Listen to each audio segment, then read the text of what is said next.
Et puis le gouvernement provincial du Kasaï central salue le travail abattu par deux entreprises. Il s'agit de l'OVD, l'entreprise Grec 7. Ceci est dans le cadre du projet Chile-Gelou et des travaux de lutte anti-érosive. Le gouverneur de province qui a effectué une descente ce lundi sur terrain à Kananga rassure la population quant à l'évolution de travaux pendant cette saison de pluie. Soleil Ntumba Moufika pour ce reportage.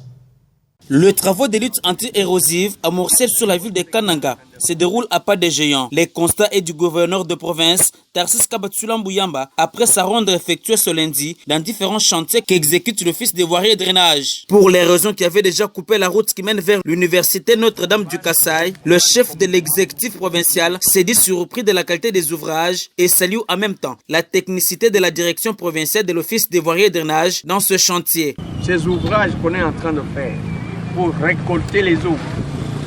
Sachez que l'eau est le plus grand ennemi de la route.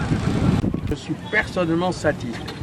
Pour moi, je pensais que le travail s'arrêtait là où je voyais la route en train d'être coupée. L'OVD a compris et vient d'attaquer la cause.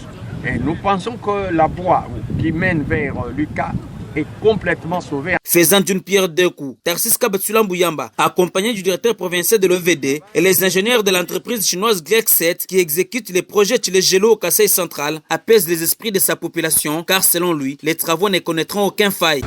C'est ainsi qu'il fallait d'abord que l'entreprise chinoise à laquelle est confié ce travail puisse d'abord s'occuper des ouvrages. Par ce ouvrage, nous voulons dire drainer les eaux pour permettre l'asphaltage facile et garder la route en bon état le plus longtemps possible. Il fallait qu'on se rende compte de l'état de route, surtout de la voie urbaine, pour que quand nous serons devant le chef, nous devons donner la situation exacte. C'est ce que nous venons de faire. Il faut noter que pour l'instant, bon nombre d'avenues connaissent déjà une instabilité de canalisation d'eau et n'attendent que la pose de l'enrobé, toujours dans le cadre du projet Chile-Gelou, initié par le chef de l'État, Félix Antoine Tshisekedi Tshilombo.